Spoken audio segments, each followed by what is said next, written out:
finally an escape route out of the horror for some of Ukraine's battle-weary civilians.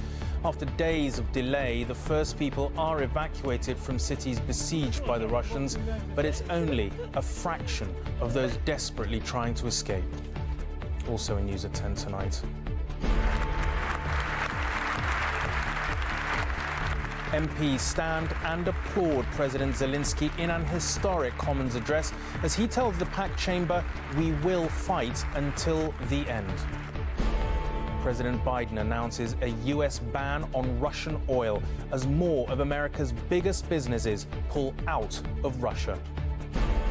Mr. Speaker, the bully, John Bercow, given a life ban by Parliament after an investigation which branded him a serial liar.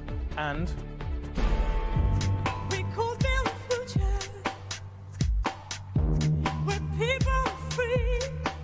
a song for Ukraine. Eurovision winner Jamala on her escape from Kyiv and why she is singing again for her country.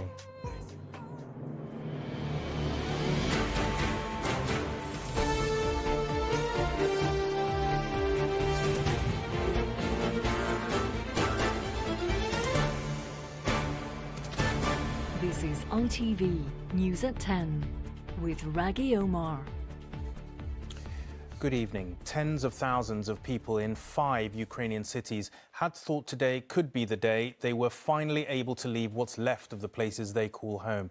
In the end, only around 700 were allowed out, of one of them, Sumy. Hopes of escape elsewhere were extinguished by more broken ceasefires. In the encircled southern port city of Mariupol, 200,000 people were ready to go, desperate in fact. They have had no power for a week and water ran out at the weekend.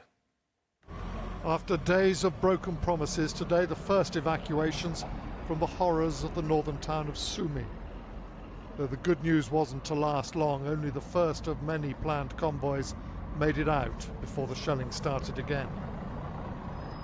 This is what the civilian population are trying to escape. Above ground, scarcely imaginable levels of damage as a modern, thriving town is razed to the ground. Its people surviving in cellars and bunkers. Evacuation buses headed for the southern city of Mariupol this morning. For a fourth time there was a promise of ceasefire and evacuation, but once again that promise was broken. The vehicles never returned. Pictures have now emerged of life in the centre of Mariupol during a lull in the near constant shelling. Building after building shattered beyond repair, shops empty. Power, water, heat, long gone. We have nothing, this woman tells the camera. No food, no electricity, no medicine. We have nothing.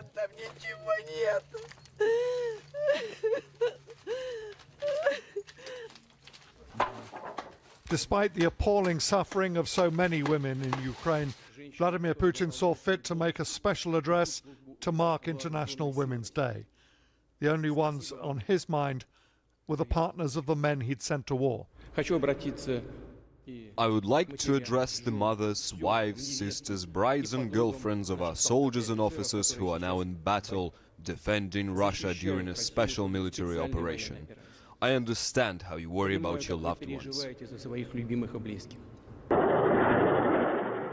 If they are worried, they have reason to be, as Russian armor continues to advance through Ukraine with greater difficulty than anyone expected, but still moving forward. The people of Mykolaiv, the last barrier before the Black Sea city of Odessa, are leaving while they still can, the mayor expecting a new offensive imminently. A lot of people are moving out of the city in the Odessa direction, in the west side of Ukraine and abroad. But let's say people who can hold weapon, they are ready to defend our city and to fight with the Russian occupants. Russian losses continue to be horrendous and highly visible, but they haven't been stopped yet, and Ukrainian cities remain in peril. Two movements of Russian armor are tonight causing concern. To the northeast of the capital here, a second thrust is now within 25 miles or so of the center, which may draw defenders away from resisting the original attack to the northwest. And down on the Black Sea coast, Mykolaiv may soon be surrounded. A second Black Sea city could soon be under siege. James Mates, News at 10, Kiev. So what is the latest on the military situation in Ukraine? Well, it appears Russia has lost a second general in the fighting. Major General Vitaly Gerasimov is reported to have been killed yesterday. Ukraine claims that Russia has lost at least 290 tanks, almost 1,000 armoured vehicles, 117 artillery pieces, 68 helicopters, 46 planes, and more than 11,000 soldiers killed, although the Pentagon does put that figure much lower. There are no numbers available, however, for the Ukrainian army's losses. They aren't saying. Meanwhile, the Pentagon says Russia has launched at least 625 missiles, accounting for many of the civilian casualties. Officially, 406 have died and 801 are injured, but the real numbers are understood to be much higher. Well, tonight, Poland said it would transfer its fleet of fighter jets to US control with the expectation they would reinforce the Ukrainian Air Force. Dan Rivers is in eastern Ukraine, where the extra firepower, I guess, Dan, could make a big difference. I think this is a hugely significant step. We're talking about approximately 27 MiG-29s that Poland has handed over wholesale to the Americans. They'll be transferred to the Ramstein air base in Germany, handed over to the Americans, and then somehow transferred here to Ukraine. They are planes that the Ukrainian pilots are used to flying. We don't know how many fighter jets Ukraine still has. A significant majority was what was being reported recently. They had about just under 100 before this conflict began. But this is going to be a real boost to their numbers. We heard a combat plane over the skies here in Zaporizhzhia the other day. You can expect, if they've suddenly now got another 27 combat planes in operation against the Russians, it could really boost their operation. The skies above this country remain contested. The big question, of course, is what will President Putin do? Will he see this as an escalation, and how is he going to respond? Dan in Zaporizhzhia, thank you very much indeed. The horror of what is happening in Ukraine was brought home this afternoon to MPs here in an historic address to the Commons by video link from Ukraine's President Zelensky. He gave a day-by-day account of the war and its impact on his country. Echoes of Shakespeare and Churchill punctuated his prose. But even before he started, applause echoed right through the chamber. In 800 years, the House of Commons has never seen anything like this. A foreign head of state addressing MPs and lords. And when Ukraine's President Zelensky spoke, every party, every MP backed him against Putin. We do not want to lose what is ours, our country, just as you once did not want to lose yours to the Nazis when you had to fight for Britain. And it wasn't just the Defence Secretary Ben Wallace who was moved. The question for us now is to be or not to be. This Shakespearean question could have been asked over the past 13 days, but I can now give you a definitive answer. It is definitely to be. We will fight in the forests, in the fields, on the shores and in the streets. We will fight on the banks of our rivers, like the Dnieper. We are looking for help. Parliamentarians were as one. Britain and our allies are determined to press on with supplying our Ukrainian friends with the weapons they need to defend their homeland as they deserve. To press on with tightening the economic vice around Vladimir Putin, and we will stop importing Russian oil. Labour stands for the toughest sanctions that will cripple the Russian state. Labour stands for providing Ukraine with the arms it needs to fight off their invaders. Capture the historic significance of what we've seen. It was the most moving, spine-tingling moment that I can remember in 12 years in the House of Commons. It's difficult to hear somebody who is facing such an onslaught, leading his country bravely. In some respects, you could almost argue he's leading world opinion bravely. There are no divisions on this.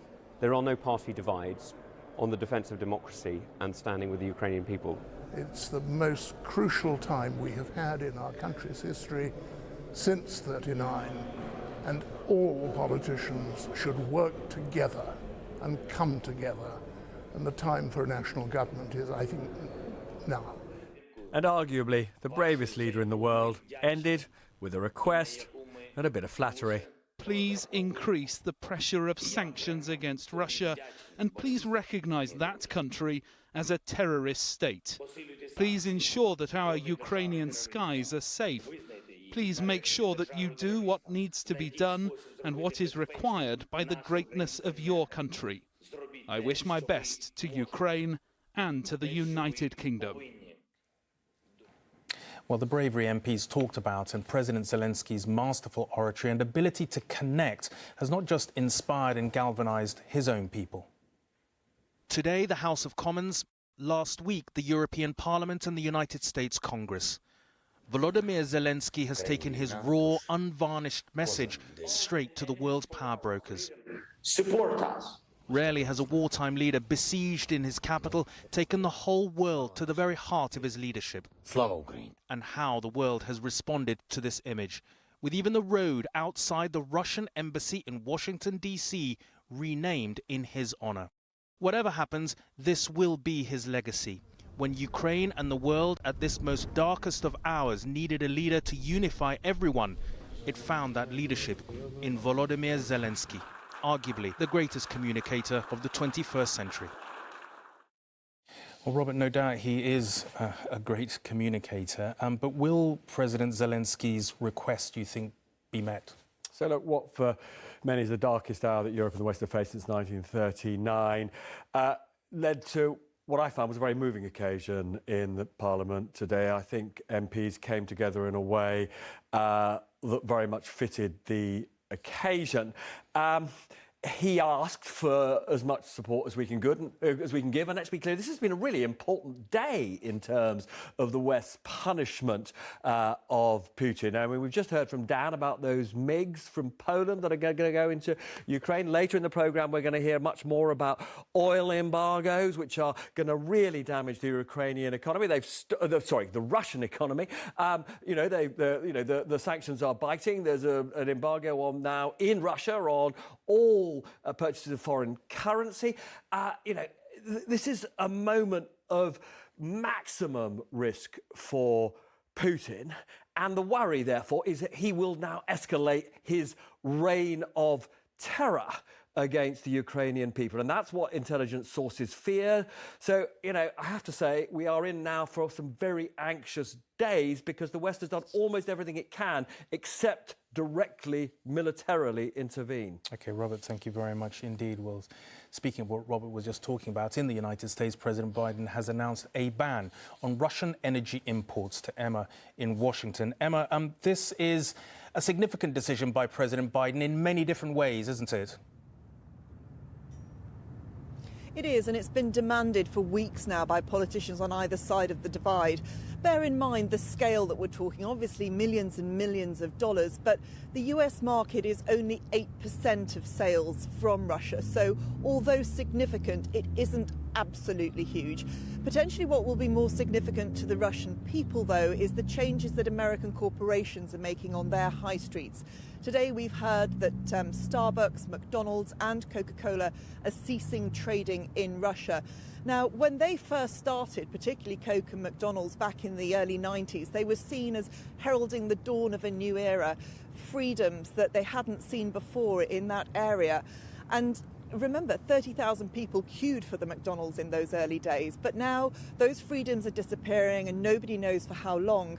And they disappear at the same time as other freedoms, the freedom of speech and the freedom of information. Because as the world turns on Russia to try and bring Vladimir Putin into line, ordinary Russians are losing access to what is going on through independent information from the outside world. Emma in Washington, thank you. Well, a staggering 2 million Ukrainian refugees have fled their homeland so far. 1 million are children. Ukraine's small neighbour, Moldova, has taken so many that 1 in 8 children in the country is a refugee. More than 200,000 Ukrainians have reached safety there, but that is putting a horrendous strain on a country with a population of just 2 million. This border crossing in Moldova is just 35 miles from Odessa in Ukraine. And as Putin's army closes in there, these queues get longer. We are alive. The Those fleeing are almost all women and children. Ukraine instructed its men of fighting age to defend the country. But at the Moldovan crossing today, we found a rare sight: Ukrainian men. Why have you decided to leave? Yeah, because it's dangerous for me, for my family, and I'm the one who earned the money. Dimitro's here with a pregnant wife and 2 children. He wants to be anonymous. Was it a difficult decision for you? It's a very difficult decision. Because we are proud of our country, so we are very worried we are leaving, but... Dimitro isn't the only one. This is the only point close to Odessa where men can be refugees. We can be safe here, but back home they're bombing us. It's a genocide what Russia is doing. Close to this border, we found an American living here. He told us why he's given shelter to some Ukrainian men. Born and bred Odessa people don't want to fight. They kind of identify, they're not for the Russian invasion, obviously, but they kind of identify as Russian in Odessa itself, and they don't want to fight Russians. Those who do reach Moldova seek safe haven in one of Europe's smallest and poorest countries. Their main refugee centre has already run out of camp beds, so new arrivals have just a mattress on the floor. It's a bit cold here, and my back hurts sleeping like this. Moldova has asked for international help with the refugee crisis looming here, and there is growing anger. If Moldova takes us in, they should treat us with dignity. We didn't come here because we wanted to. We ran away and left our homes. Back on the border, Ukrainians stand in a blizzard at the doors of Moldova. Fleeing Odessa, they endure this nightmare here because they know hell is now behind them. Peter Smith, News at 10, Palanca. Well, those refugees aiming to come to Britain who have made it as far as Calais face having to turn round and head to Paris or Brussels to obtain visas. Home Secretary Priti Patel has been criticised by her own side for confusion about where a new visa centre will be set up. Turns out it'll be in Lille, 60 miles inland from Calais. Dave and his 7-year-old daughter are packing up for the last leg of a journey that started 2 weeks ago. Today is the first time they've known with any certainty where it will end. The family left their home in eastern Ukraine when the bombs started falling. What they saw on their way to the border, Dave says he cannot forget. I come across artillery, Ukrainian artillery blown up, dead soldiers on the side of the road, absolutely heartbreaking stuff. Had to drive through fire in the car, got the kids to close their eyes. They made it over the border, but getting across the Channel has been another ordeal. After a week sleeping in a hotel in Calais, this morning they finally got their visas from the Home Office. I think they've handled it very badly. I don't think they've put enough in place. I don't think they realise the scale. This still appears to be the sum total of the Home Office operation in Calais. Yesterday, the Home Secretary promised a new visa application centre en route to the port. But today, the government announced plans to set one up in Lille, which is 60 miles away. Not much help to Misha and his family, who have already been waiting in Calais for a week to get their visa appointment. Finally, today, we made it to like a 15th. At March, yeah. 1 week from now. 1 week from now on, yeah. And where do you have to go for that? I have to go back to Brussels.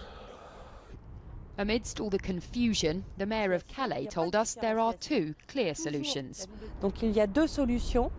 Either their visa requests are handled on arrival in the UK, or there should be no need for papers in an emergency situation like this.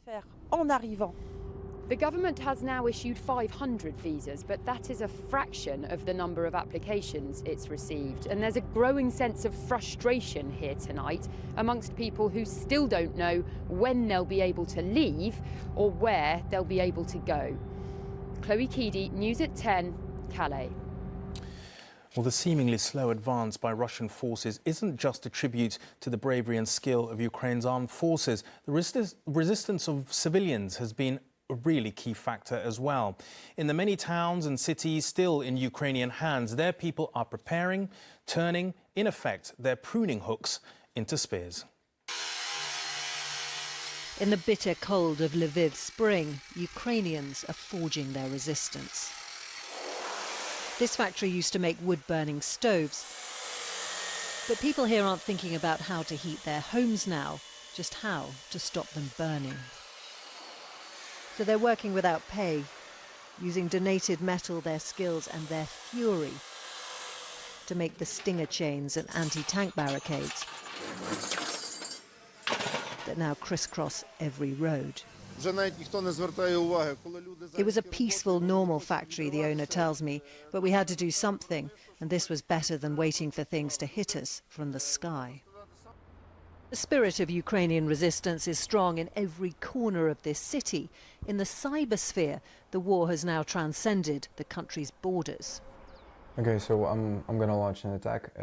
Displaced himself from Kyiv, Sasha shows me how he and an international army of tech experts are simultaneously flooding Russian government websites until they crash. So you are taking down Russian sites, key Russian sites, by flooding their servers? Yeah, not me personally, but all of us. We're all in this together. So it works when there's a massive amount of attackers, of users. And yeah, on the first few days, most of the government sites had been taken down. So Kremlin.ru, the FSB website. Taking the fight to the country considered the world's cyber warfare specialist is giving people here hope. A lot of people, my friends, all just everybody having this survivor's guilt, and for people to be able to participate in something, it takes down the survival guilt and keeps their mental health in check. Under the crucifix in the garage where he normally mends motorbikes, Sergei is also doing what he can. Alcohol is banned in Lviv now. Molotov cocktails are not. Ми це почали робити з першого дня оголошення війни, тому що ми... Almost in tears, as he tells me, because we've decided to stay with our families, we have to find a way to protect them. The anti-tank barricades are spread around the entrances to every Ukrainian town and city now at these checkpoints. There is no suggestion yet that the Russians will try and advance as far west as Lviv. But no one here is unaffected by this war, and everyone is doing whatever they can to defend their country. Romilly Weeks, News at 10 in Lviv. Well, here it was confirmed today once and for all. The former Speaker of the House of Commons, John Bercow, has been a serial bully. An independent panel upheld previous findings against Mr Bercow involving 21 separate complaints. Describing it as a kangaroo court was, Mr Bercow told us, insulting to kangaroos. In a decade in the hot seat, John Bercow attained near celebrity status. You don't stand where I'm standing, and that's the end of it. A voice raised so often in defence of the Commons, raised today in defence of his own tattered reputation. This process stinks. Indeed, to call it a kangaroo court is deeply unfair and insulting to kangaroos. And yet, an independent panel has judged him a serial bully and a liar. He was accused of smashing a phone onto a colleague's desk. He repeatedly swore. One MP described how he would lose his temper in the middle of a sentence. There is no video evidence. There is no audio evidence. There is no email evidence. It's quite manifestly and incontrovertibly a stitch-up. Order! Order! Since standing down, he's got a sideline selling personalised video messages. What the government cannot legitimately do... But he played a real-life starring role in the battle of Brexit, and at Westminster... Treating colleagues with courtesy and respect. He's still deeply divisive. In my experience, he often belittled people, even from the chair, left them feeling quite shattered. And certainly outside of the House of Commons chamber, it was all too frequent, and I was often the butt of it, but so too were his staff. Tonight, one of the complainants, a former staff member, said she feels vindicated. Mr Bercow is banned from holding a Commons pass, and Labour, the party he joined last year, has suspended his membership.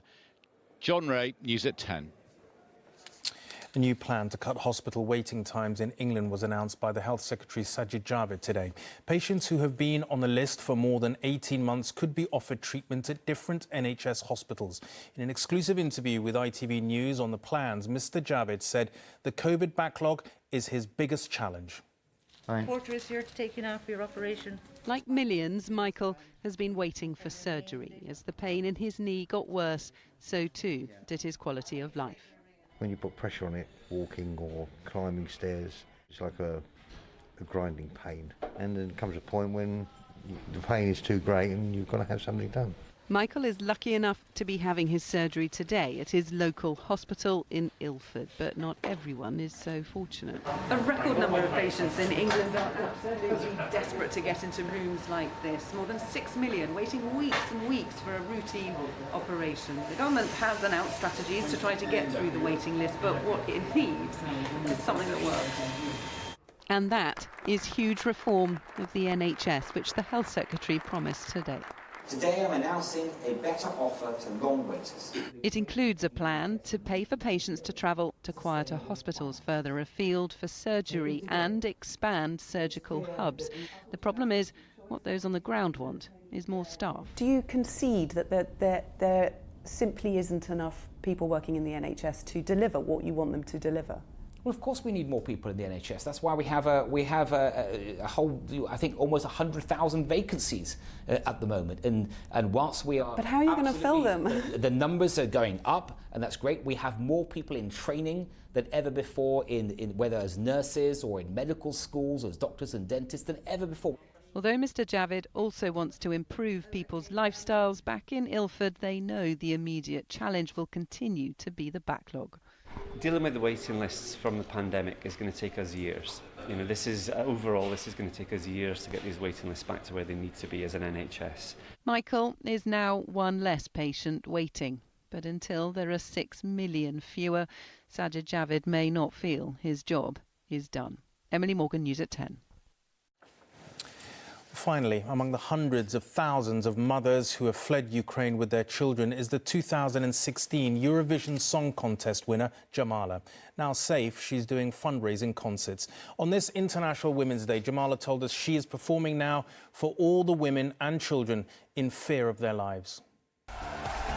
It was a moment of huge pride for her and her country, Ukraine. Ukraine! To Ukraine! Jamala's winning song in 2016's Eurovision Song Contest was partly inspired by her great-grandmother's forced deportation from Crimea with around 200,000 others in 1944 during the Soviet Stalin era. When strangers are coming, they come to your house. Now history has repeated itself as she has been forced from her home in Kyiv with her 2 young children, leaving her husband behind, as she escaped to the safety of Istanbul, where her sister lives. They're really brave because 5 days in a car during our trip to border, but every time when I go out somewhere, they are crying because they really feel this stress. But she is intent on going out, here singing her winning song in Germany at a Eurovision event. She's also performed it in Romania. Tomorrow she's off to Lithuania, raising money for Ukraine. How do you feel when you sing it now? I don't know how I can do it physically. I mean, how I can sing. As you remember, Eurovision Song Contest was created after Second World War to unite. Is it saying? Today is International Women's Day. What do you want to say to women today around the world? If I can, I will be their voices. Women and kids who are in the bomb shelters now during this interview. I'm trying to speak from their hearts, from their voices. Her voice may be anguished, but Jamala will not stop using it. Nina Nanar, News at 10. And that is all for tonight from me and everyone else on the programme. Good night.